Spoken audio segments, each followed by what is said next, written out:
Goodness, man, think about that. I mean, that prayer, so much good stuff in that the founders gave us an enterprise to govern. They didn't give us an automatic machine. They didn't give us a magic wand.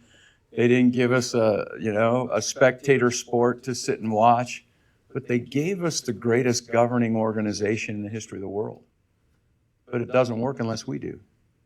And we've talked about the first three classes that we talked about the structure and what the structure is like. And we'll do a review, so some of you that haven't caught the first three, you can go online and get the videos at igovern.us, and you go into the impact communities. But we kind of built up. We took last week off because we had a really big deal going on. So we had this national federalism initiative that we created from a bill that we passed this last year unanimously in the House to create this national federalism initiative. Speaker called me a couple days after the last election, and he was so excited. Gavin Newsom was talking about federalism, and he says, we have the opportunity to restore the structure of our government.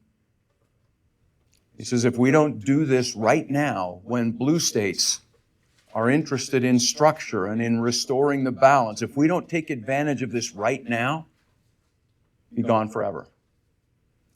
He said, I want you to come up with, so get this, right? He says, I want you to come up with a plan to restore the structure of our government, to restore this federalism. And for some reason, I'm like, okay, we can do that. Let's go fix the whole government right here from Utah. And he says, come up with a plan. I want you to present it to me. Let's lock it in. Let's go. And I'm thinking, so this is all during December, right? So we had the election and all through November into December. I'm thinking, how would we from Utah restore the structure of our government? And earlier that summer, we had been talking about Utah Constitution and amendments to Utah's Constitution. And I was digging into the Constitution. In fact, let's just kick up. We'll kick up here, and I'll get caught up. So we're talking about 6 principles, right? We talked about the first 3 principles that are about the structure. We're the boss. We're the sovereign. We've got to know what sovereign means. We talked about that in class 1. Class 2, the structure. It's 2 governments, not one. Critical. 2 governments, not one. Not top down. It's a governing partnership. Essential. And then the states are responsible for that balance in the structure. So that's the 3 structural principles, and we've already talked about those. Videos are online. We'll review them a little bit. Tonight we start talking about us. And how do we act in this system that we're the boss of? How do we do that? We're going to talk about that.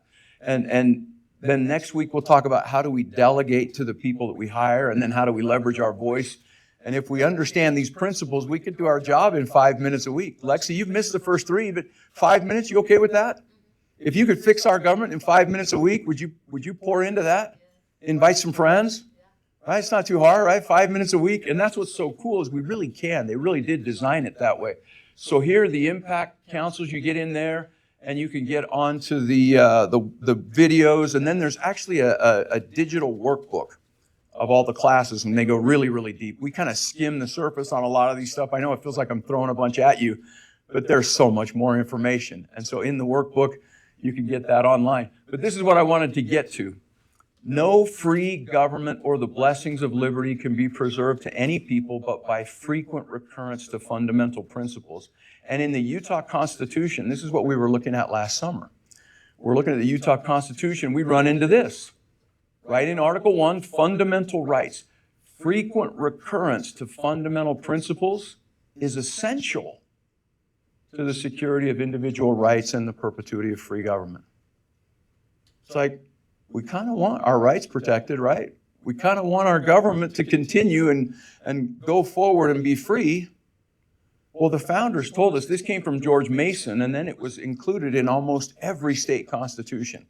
In fact, James Madison made a statement about this, and he says this was in almost every state constitution originally, that if we want this to continue forward, we've got to go back again and again and again to these fundamental principles. Well, so when I'm thinking what the speaker said, how do we do this? How do we restore this? I thought, we haven't done that once. I was elected first in 2010. And as leaders, we've not once in that whole time, talked about the fundamental constitutional principles of our job as state leaders and that balance with the federal government, not once. And so the first pillar is we've got to know, we've got to understand, we've got to know what the jurisdiction of the state is, what the limits of the federal government's jurisdiction is, how we interact in that partnership, critical. And so that was the first pillar. And then the second one was this summit of states, getting states together so that we have general agreement that, number one, this is a governing partnership, two governments, not one, not hierarchical, but a partnership, and the states are the general partner. Federal government is the limited partner, and coming to some general agreement on that. And so in the bill, we had this summit of states, and that was last week. We've been working for this all year. And we invited the states that already had some kind of federalism committee, some kind of federalism commission, state federal relations committee. And so we invited about 22 states. We had 15 that were represented. And so last Thursday night, we met at the Grand America. The governor spoke, the speaker spoke. Jen Daly Provo and I talked about how we got to a unanimous vote on this bill. Every Republican, every Democrat, because it's about structure, not politics. It's about where decisions are made, not what the decisions are. We always want to jump right to abortion, yes or no. Immigration, yes or no. Whatever the policy is, yes or no. It's like, no, that's not the first question. The first question is, where should that decision be made? And as we've talked about before, we'll review here in just a second, is should government even be deciding that at all or not? Is that something completely reserved to the people? First question. Then, if it is something government should be doing, which one, right? So Thursday night, governor does a great job. He talks about how that meeting of states working on the structure of our government, most important meeting happening in the United States of America right now. And then the speaker talked about how, this is the time. We have to take ownership and do this. And where this really comes back then is on us and the people that we hire as our state leaders, making sure they understand to do this. So anyway, Thursday night, great meeting, inspiring, all the rest. And after the dinner and meeting, we had opportunity for our guests from around the nation to either go watch the Tabernacle Choir rehearse and or go to this private club. And they could do both. So we went to the Tabernacle Choir, saw them rehearse, and then we go to this private club. And you guys, we're up on the third floor, out of the way, clear in a back room. Door is shut. It's not like anybody was even hearing what we were talking about. But Republicans and Democrats were back in this private room in a private club, hors d'oeuvres and whatever. And we're just sitting down, conversation, talking about, the evening and where we go from here. And all of a sudden, this woman comes in. She just busts into the room, and she has her phone on, and she's recording everything. You can't be here. Who are you? Who was your sponsor? Why are you here? I don't want you here. You can't be here. And she's recording this whole thing. Well, I'm kind of in charge of the whole thing, so I go up. I'm like, excuse me, can I help you? Who's your sponsor? Sponsor. You have to have a sponsor to be here. This is a private club. I'm sure we can find that out for you. Help me understand why that is so important to you. Well, you're misogynistic and racist and bigoted, and you can't be here. Right? Republicans and Democrats talking about the structure of our government. But she had seen a sign that said the National Federalism Initiative and immediately jumped to the conclusion that this is the Federalist Society and these are those conservatives and they're getting judges that I don't like. And she sat there recording on her phone, and ultimately, my Democrat colleague, she called the owner of the club, and they had her and her companion escorted out. They didn't leave, though. They called the police. And so as we were leaving, there were 8 police officers taking statements, and she had made the claim that we assaulted her, that someone had assaulted her. And I said, well, she recorded everything, so if anyone had done that, it would be on her phone. Oh, well, she doesn't have that. I'm sure she doesn't, because it didn't happen. But she was so worked up that we would be in the same building, breathing the same air, eating the same food, in a room back tucked away with a door shut where no one could hear what we were doing. What was her relationship to the club? Was she a member of the club? Oh, she was a founding member, she told us several times. She was a founding member of the club, she told us repeatedly. But guys, think about this. Think about this. We are at such a place in our nation right now. We can't breathe the same air. We can't be in the same building. And if she had paused long enough for us to explain why we were there, we're there working on fixing the problem so that we can make decisions closer to the people, that people have a voice, and we can have a diverse voice. California can do its thing. Utah can do its thing. We stand together for, protecting basic human rights and protecting against, national defense and international trade and whatnot. Restoring the balance in that partnership. But we've come to the place now, we can't even be in the same room. To even call the police, that how dare we even be in that room? That's where we are, guys. That should tell us how important what we need to do. I'm telling you, I'm concerned that as that continues to fester, if we don't show people the way out, that holds very serious consequences and portends very serious things for our nation. We have to take ownership of our country.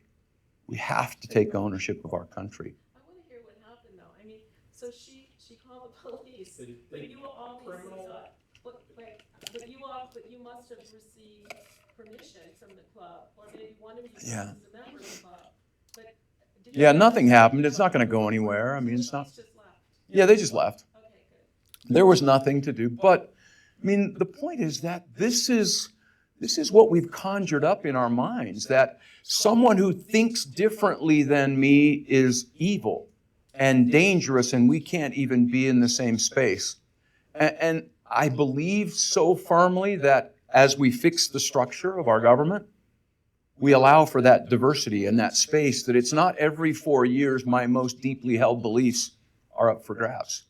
I'm rolling the dice on whether or not I can practice my religion, whether or not I can engage in my business, whether or not I can continue to say the things that I feel on social media, whether or not I can exercise my rights with my money and not be debanked for my beliefs. Those things are happening in America. And it's just this pendulum that goes back and forth, this whiplash that has just created a frenzy. We have work to do, guys. We have work to do. And so to fix it, we've got to know. We have to know the fundamental principles of our government. All right, so let's do a quick review. Number one, you're the boss, right? You're the boss. You're the sovereign. The ultimate authority, the highest and supreme power is what sovereignty means. This is my little guy. I was just down in Texas. I left after the summit, went down to Texas to spend the weekend with my grandkids. When my little Henry was 2, this is how my daughter found him, right? First thing he says to her is, "Don't see me, Mom." Our founders knew that government was just like a 2-year-old. If we don't watch and check and back up to the backup, 2-year-old's going to make a mess. If we don't watch, if we're not checking, 2-year-old makes a mess, it's not the 2-year-old's fault. They knew government was just like that. If we're not watching and checking and balancing government, it makes a mess, it's not government's fault. And right now we know government, what a perfect example right now. We're in the middle of a shutdown of the government because they can't fix and have a budget. They haven't had a budget since before there were iPhones. No budget. We have a government that's overspending more than $2 trillion a year because there's no budget. And we're on an unsustainable path. And so this was James Wilson. When George Washington won the first election unanimously as president, he's setting up his first cabinet. He has James Wilson come and teach them the principles of the government. He says the first and fundamental principle in the science of our government is that the people are sovereign. Think about that. That's the first principle. The people are sovereign. That means we're the boss. If you're the boss of a company, you don't hardly ever show up. You don't know who the employees are. You don't give them the job description, and you don't follow up to see how they're doing. 10 out of 10 times that fails. That's how, as the boss of America, about a third of us show up in a general election. We don't teach the structure of the enterprise anymore. Consequently, we don't even know who we're hiring. We don't give them the job description. We don't teach about two governments, not one, and that separation and that balance. So is it any wonder if we're talking about 10% of our government, we're 85 to 90% off base? And that's on us. That's on us because we just haven't been taught that. But that gives us good news and bad news, right? Bad news is it's bad. I mean, the budget, we can't be in the same room, breathe the same air. It's bad. And if we don't fix it, this goes to even worse places faster. But the good news is we're responsible. We're responsible for where it is. We're responsible and have the ability to change it. Second principle then. So we know we're the boss. Second principle, it's the structure that's exceptional. It's not us. It's not our DNA. It's the structure of our government. Oh, Scalia says the structure of our government is central to liberty. And this is what we're taught, right? We're taught this executive, legislative, judicial as if that's our government. That's not American government. That's a single republic, they tell us. In a single republic, you check the usurpations by the divisions. But in the compound republic of America, power is first divided between two governments. It's critical. Power is first divided between two governments. After you have that division, then you get to the executive, legislative, judicial. That's the unique genius of America. This is our government, right? Not just this, which is all we ever teach, but this is our government, two governments, and the balance of power, numerous and indefinite to the states, few and defined to the federal government. So, if we think of our government like a vehicle, they talked about that frequently, two spheres. And right now, the front tire is so bloated, it's about to explode. The back tire is so flat, it's about to chew the rubber off the rim. All we talk about is should Trump or Harris ride the bike? And should they yank the handlebars left or yank the handlebars right? Doesn't matter. Doesn't matter. In large part, right? Because until we fix the bike, the harder we ride and the harder we fight over who rides the broken bicycle, it's only going to get worse. We got to fix the structure. So they tell us that federal and state governments, they're just different agents and trustees. We're going to talk a lot about that tonight. Agents and trustees of the people. Chief Justice Roberts tells us the general power of governing possessed by the states, not the federal government, is called the police power. That's the name of the power. And then they told us what that power is. The police power that is possessed by the states is to promote health, peace, morals, education, good order of the people, increase the industries, develop the resources, add to its wealth and prosperity. Pretty much everything that concerns our life, liberty, property is the jurisdiction of the state, not the federal government. And so why is it upside down where the federal government is all we focus on and they're trying to be all things to all people? We don't know. We as the boss have not been maintaining that structure. We've not been making sure the job description and the entity is in the shape that it should be. This is the blueprint. This is the job description we should be giving to our agents at all levels, state and federal. But particularly if we do that to our state agents, they're the ones responsible for this balance. We talked about that last week. So, Constitution in 4 words. How many remember it? Remember, Constitution and boiled down to 4 words. I'll give it to you. I won't make you work hard for it. You got to go back and review, right? If government, 9th Amendment, powers enumerated in the Constitution shall not be construed to deny or disparage all others retained by the people. If it's not in there, it's reserved to the people. We didn't give it to government. If it's not in the Constitution, we didn't give it to government. If government. If we did delegate it to government, which one? Government far away, less accountable, less transparent. We delegated very, very few things. Government close to home, where we can have conversations like this. You can go to the Capitol, you talk to your representatives, you can be engaged in the things that affect your life, liberty, property, numerous and indefinite. Doesn't it just make sense? It just makes sense, right? The government farthest away, very few things. You focus on doing those well. Quit trying to do better things you're not supposed to do at all. But if we don't know that line, if we don't know that balance, government with the ability to print money and the army is going to take on everything. Because it's all about getting reelected, and they're going to make promises written on future generations if we're not watching that line.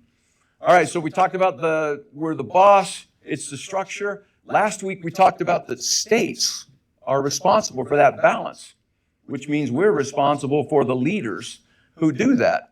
I told you a story about being on a plane with a coach, right? A coach from University of Utah, but he played for BYU.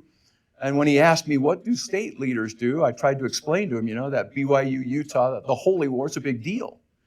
If you come running out of the tunnel for that game, you get ready to face off and there are no lines on the field. He said, yeah, that'd be terrible. That's what government's like today. We don't know what the line of scrimmage is between the state and the federal government. We don't know what out of bounds is. We don't know what first down is. We don't know what the goal is anymore because we don't talk about it. We don't teach it. We don't review that constitutional line, that balance that secures our rights. It's one of the most important aspects of our government. We don't even talk about it. So our job is to repaint the lines on the field, to hire the state leaders to repaint the lines on the field. Jefferson, we talked about Jefferson, Wilson, FDR, all of them that talk about it's important to strengthen the state governments. It must be done by the states themselves, erecting barriers at the constitutional line that can't be surmounted. FDR talked about the things that we must not encourage Washington to interfere. James Wilson said, we drew the line as minutely as was possible with words, this constitutional line. We don't even know that there is one anymore. The Supreme Court has quoted Federalist 39 repeatedly. States form distinct and independent portions of the supremacy. No more subject to the general government, the federal government, in the general sphere of the states than the federal government is subject to the states in its few and defined sphere. We don't talk about the states being supreme. Dickinson, the penman of the Revolution. I love this quote. This whole quote is so awesome. I would encourage you to go look up that whole quote. It's so good. But he said it'll be the state's own fault if they let the federal government interfere in the things of their jurisdiction, which means it'll be our fault if we hire people that don't know or we don't monitor and maintain the state leaders that protect that line, because it's that line, it's that balance that secures our rights and our voice. So the tension is part of this whole thing. The tension is critical. It's not a bad thing. They say, oh, states' rights, and oh, states are, as if it were a bad thing. Our government is designed to have that tension. It's like having the Golden Gate Bridge. If you didn't have tension in that line, it all falls down. Our government was designed to be that way. And the powers that they even said it, in the tension between the state and federal powers lies the promise of our liberty. That jealousy over the power. And it's our job to know that line. In fact, we looked at it last week, I think, but Alexis de Tocqueville, that democracy in America. He comes from France. He's studying how did the Americans succeed so fast. They became so powerful on the world stage. He said, I scarcely ever met a plain American citizen who could not distinguish with surprising facility the jurisdiction of the federal government from the jurisdiction of the states. I know, right? Not anymore. Not the citizens, not the lawyers, not the legislators, not the judges, because we don't talk about it. We don't frequently recur to these fundamental principles. This is an article by constitutional scholar Rob Natelson. Now, I don't pretend that this is all, that this is everything, but it's a good example of the powers, the tools of the states in the state toolbox that we never talk about. He just quoted from Madison, a couple of the Federalist papers from Madison, but he says, the power states have, public relations, teaching and telling the people and helping them understand the distinctions and the interference of the federal government. Lobbying Congress, states can do that, and certainly together better than anyone. Judicial challenges, that's the one we think about. Oh, we do a lawsuit. If the federal government interferes, then we do a lawsuit, and that's the only tool. It's not the only tool, it's a tool. Legislative action, where we just simply make sure we assert and defend our jurisdiction. We defend against the federal government intruding. Coordination among the states, that's what that summit last week was all about in such a big way. Article 5, that is a provision where the state legislatures have the ability to propose amendments to the Constitution that then have to be ratified by 3/4 of the states. We've never used that. The 27 amendments that we have come from 2/3 of each House of Congress proposing, 3/4 of the states ratifying. States have that power. Nullification, that's a power that where the states can say, you don't have that authority. We actually passed a bill in Utah called the State Constitutional Sovereignty Act that creates a mechanism for nullifying federal actions. We used it on the Title IX situation in the last administration when they wanted to have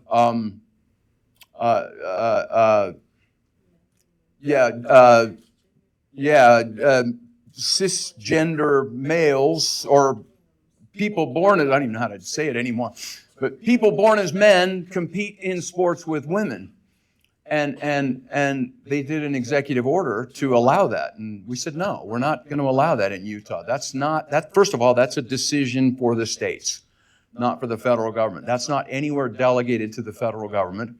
And it provided a process where we blocked that. Now, the last one that Madison referenced, I blur that out because it's something we don't even really talk about unless we've used all the tools in the toolbox all together. I mean, the Declaration says the people have the right to alter and abolish if the government is not protecting their rights. Again, unless and until we understand our rights and exercise them all, we don't even look at stuff like that. Again, back to the Supreme Court Chief Justice, and again, these are things that we talked about last week. States are separate and independent sovereigns.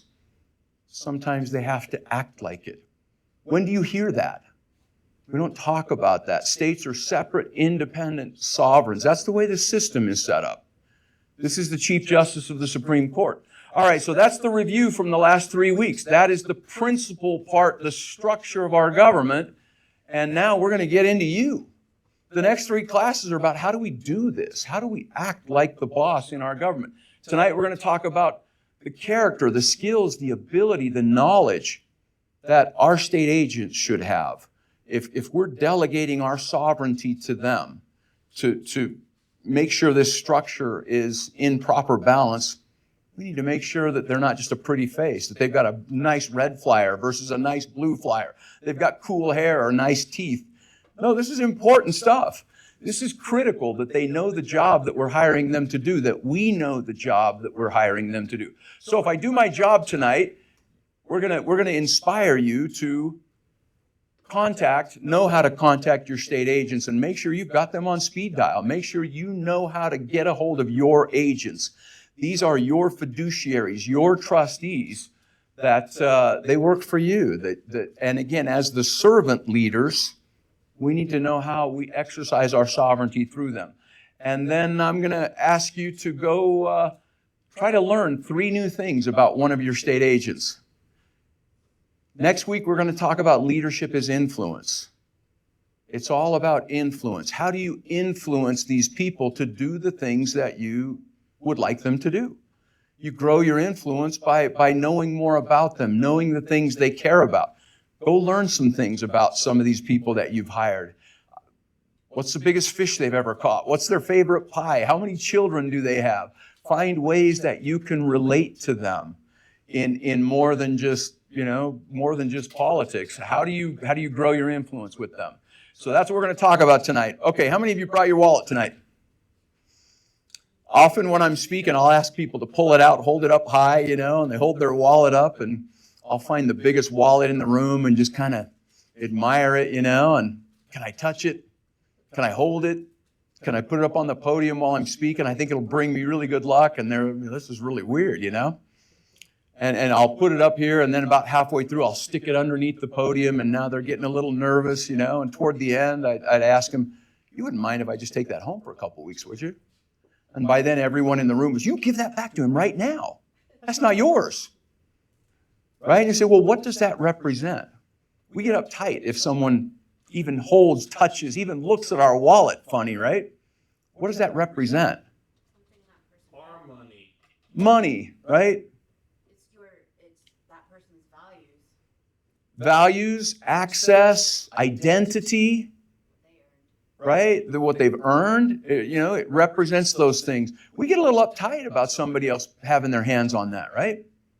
But think about every 2 years, we hire people and we delegate them to keep an eye on our life, our liberty, and our property. and often we don't even know who they are. We go red flyer, blue flyer. We don't know anything about, are they trustworthy? Can I trust them with my life? Can I trust them with my liberty and my property? What would they do with it? We'd get uptight if they looked wrong at our wallet. But when we vote for someone that we literally put that in their hands, we don't even think twice about it. I'm going to suggest that we change that. Government is altogether a trust in right of those by whom that trust is delegated and by whom it's always resumable. It has no rights of itself. They're altogether duties. We entrust our state leaders with our life, liberty, property. Do you know what the term is for a trustee of a trust? There's a legal term for someone that we entrust our money to them and the duty. What's that? Fiduciary. What does that mean? A fiduciary duty.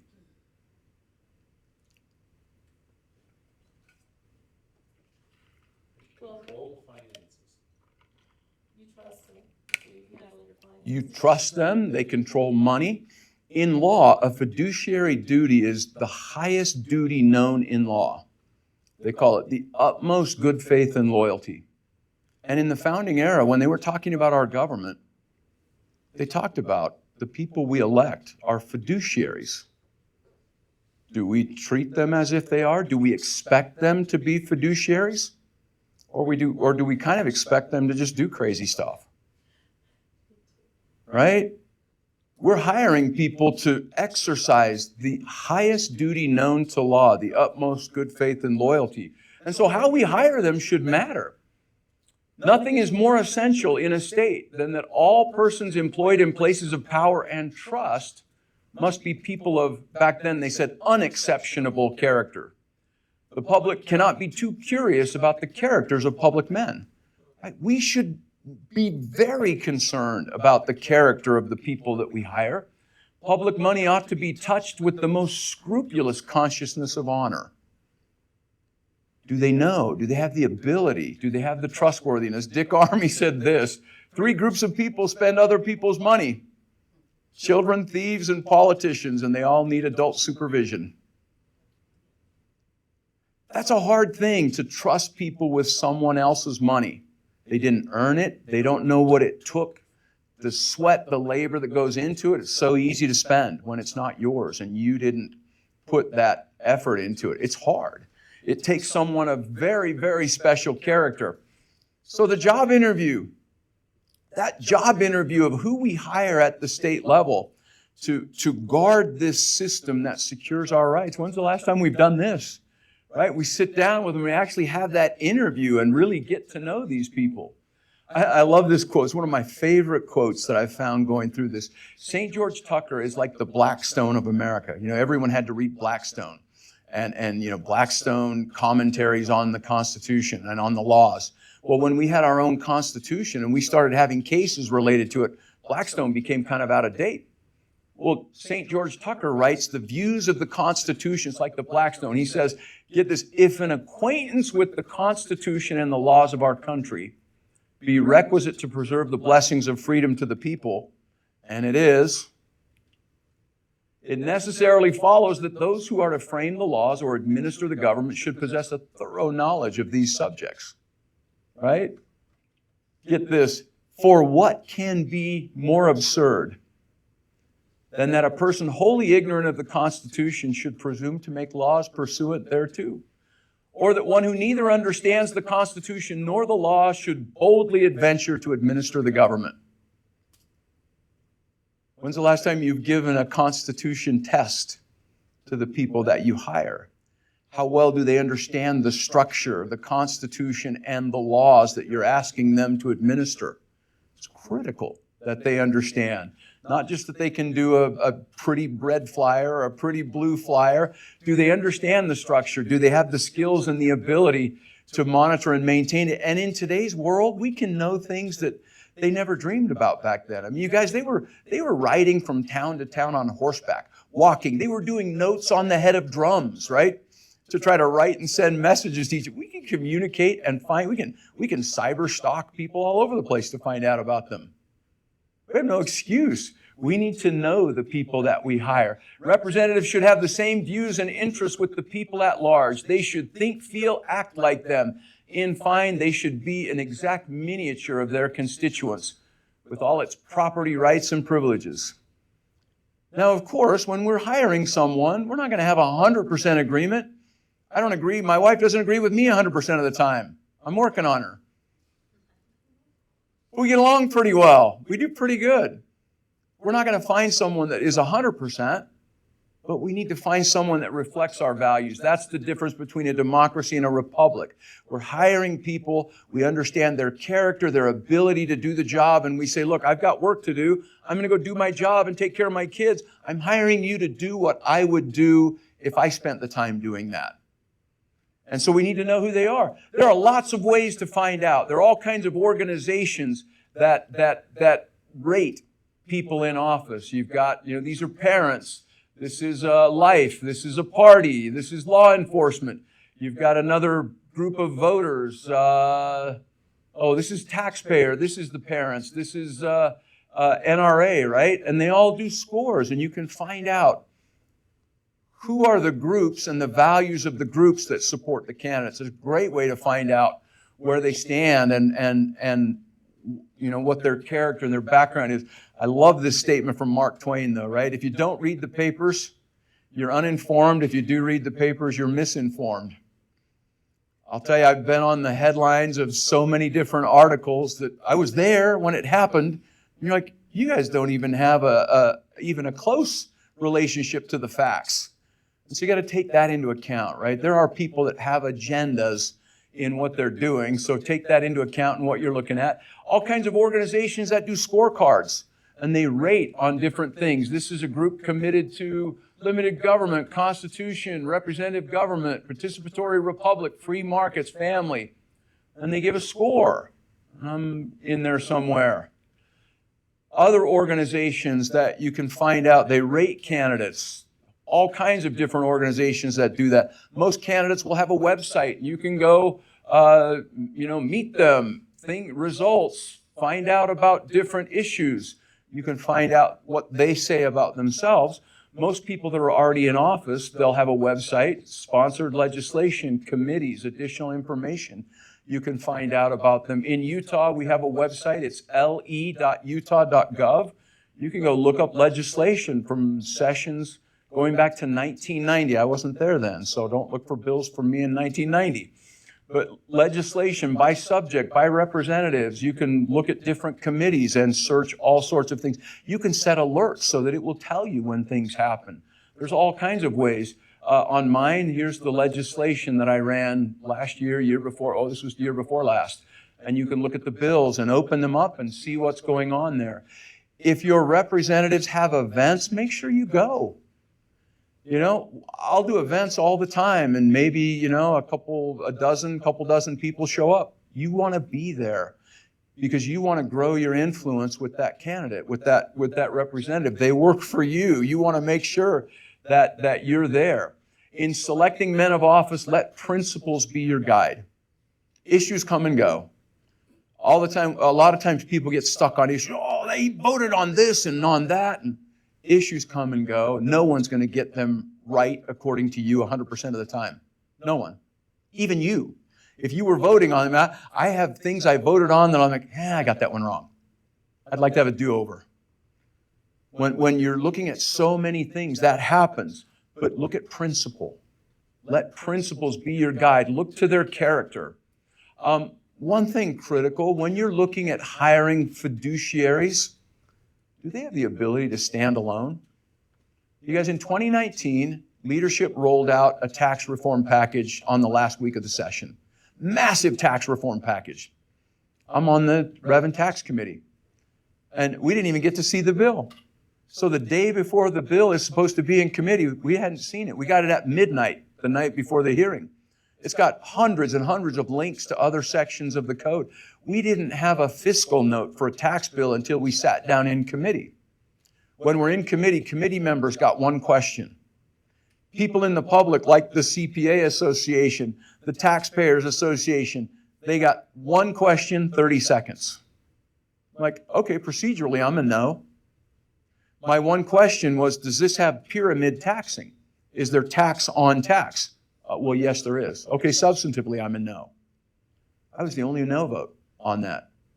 It's hard. It's hard to stand up against your party when you've got things moving. And do the people that you elect, do they have the ability to stand alone if necessary? Are they willing? Can they tell you a time when they stood against the crowd? It's a hard thing to do. It's very lonely doing that. Do they have the ability to do that? Where does their money come from?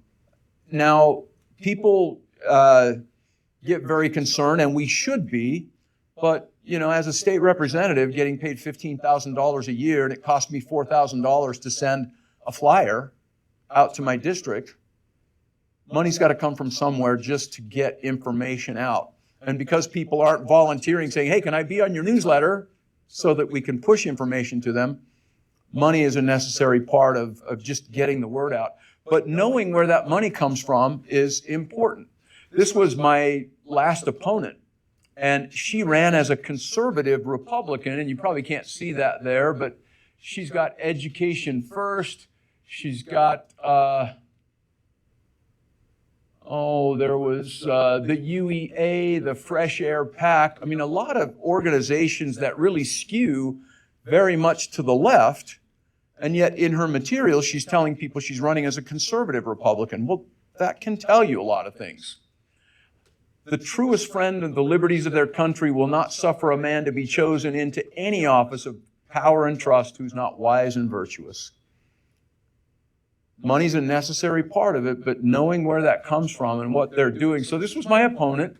She said she was a conservative educator. She helped out in classes, but she said she was a conservative educator, right? And then this was the opposing flyer that they did on me. Because that's how I roll, I did the bill to get the X-rated materials so vile we could not show them in a meeting of adult legislators because they were so graphically vile. I did the bill to get those out, and there was a district that took the Bible out for 2 weeks, not because of my bill at all, but that's how they represented that. That tells you some things, right? It tells you some things about what's going on. This is kind of important too. I wouldn't base it on it, but you want to know the people you're voting for, are they going to be in the majority party or in the minority party? And depending on the state where they're at, being in the room where it happens can make a big difference. You just want to know, right? Are they making all kinds of promises that they're in the minority party, that there's no way they're even going to get a bill introduced? It's good to know those things. I love this about John Kennedy. The ignorance of one voter in a democracy, representative republic, democratic republic, impairs the security of us all. If we're out voting and we don't understand who we are, we don't understand who these people are, what they can do, what they're promising, what they can fulfill, it's important. So it's important for us to help other people understand as well. And then the natural cure for ill administration in a popular representative constitution is a change. The biggest question I always get is man, I talk to these people and I asked them to do things and they didn't do it. Okay, well, if you own the company and you've asked your employees to do things and they didn't do it, you just walk away? Of course not, right? It's like, how do I influence that person to do what I need them to do and make sure they know that if you don't do what I've asked you to do, I'm going to do everything in my power to get someone else in there. For the time being, I need you to do this. And that's when we get to class 6, we talk about leveraging our voice. That's when that really comes into play. How do we leverage our voice to be the leader in a district of 40,000, in a Senate district of more than 100,000? This was President James Garfield. Now, he said it with respect to Congress, but it applies very much to the state level as well. Now more than ever before, the people are responsible for the character of their Congress, of their legislatures. If that body be ignorant, reckless, and corrupt, it's because the people tolerate ignorance, recklessness, and corruption. If it be intelligent, brave, and pure, it's because the people demand these high qualities to represent them in their legislature. Yeah, if the next centennial does not find us a great nation, it will be because those who represent the enterprise, which is who? The culture and the morality of the nation do not aid in controlling the political forces. It all comes right back to us. Lincoln says the same thing. Our safety, our liberty depends on preserving the Constitution of the United States inviolate. The people of the United States are the rightful masters of both Congress and courts. Not to overthrow the Constitution, but to overthrow people who would pervert the Constitution. So, if I did my job right, you're going to be inspired to go out and find out who your fiduciaries are. Know how to contact them. You've got ways to contact them that they never could have dreamed of. Both direct email, know their address, know how to reach them, social media, direct message, Facebook, X, Instagram, all the rest. Know how to reach out to them, get messages to them. Learn 3 new things about one of your agents. 3 new things that will help you grow your influence with them, that will help you connect with them. And over the next 2 classes, we're going to talk specifically about how you delegate your sovereign responsibility to these people that you hire. So here's where we've come. You know that you're the boss, right? Good news, bad news. We're responsible for everything that's going on, but that means we're responsible. It's the structure that secures our rights. Not the politicians, not the policy, it's the principle. And states are responsible for that structure, which means we're responsible for hiring the people that know the structure, that know how to change and fix and restore and maintain the structure. And then next week, we're going to talk about specifically, how do we delegate? How do we delegate our sovereign responsibility? We call that the 3 Ps. Personal, professional, persistent. Next week's a lot of fun. We talk specifically about how we get there. And then the last class, how do we leverage our voice? Multi-level liberty, right? How do we grow our voice, grow our influence to make sure that we get these things done? And on the website, you've got here on this learning tab is that digital workbook, all kinds of discussion. As we get people in these groups, our goal is initially 1,000 people in 10 states. And then grow that to 10,000 people in 10 states. And just as we're going to leverage our voice in our district and lift right where we stand, we want to do that with other states. That's what that summit was about last week, getting people into the summit, getting leaders to understand, leveraging our voice so that we get people through. So get on this Impact Council. We've got people in all these other states working on that. I didn't bring any of them tonight, but you can get a free copy online. If you want a hard copy, I can bring them. They're available on Amazon. This was just a book that I wrote to myself. It wasn't supposed to be a book. When I was facing my first election, and I saw that state legislators, and state officers swear an oath under Article 6 to uphold and defend the Constitution of the United States, I thought, I'm going to swear that oath. I could just see Washington right there looking at me and Jefferson, going, count on you, right? You have the responsibility for maintaining this Constitution. And I felt the weight of that. And I thought, what in the world can I do? What power do I have? What am I even defending?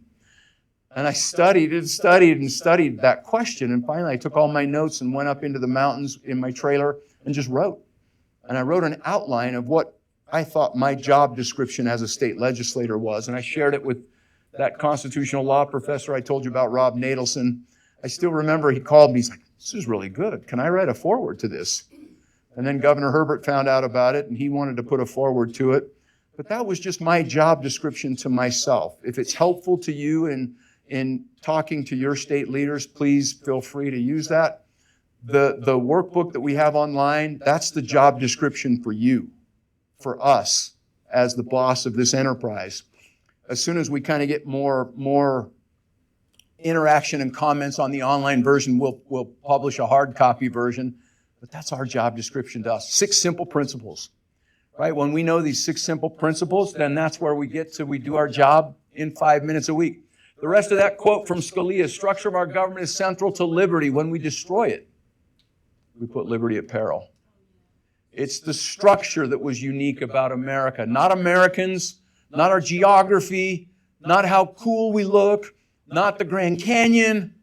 It was the structure of our government that made America different, that allows us to self-govern a vast nation from right where we live. So you're the answer. You are quite literally the answer to what ails America, and you've got someone just like that counting on you. And the reason I'm here is because I was just in Texas seeing him and his sisters, and I'm counting on you to help me take care of them. And as we work together 5 minutes a week, we can do this. Otherwise, we're leaving them a disaster, and we can't do that. They're going to ask us those two questions, right? Did you see it coming? And holy cow, we're in the middle of a government shutdown and $38 trillion in debt, and it's nasty. We've got people, we can't even be in the same building and breathe the same air. Our country's in trouble, folks. It's in trouble, and we're going to dump that on them unless we do something about it. And I'm counting on you to be the answer, reach out to others. Let's get this done. All right, thank you all. Let's happy to take any questions.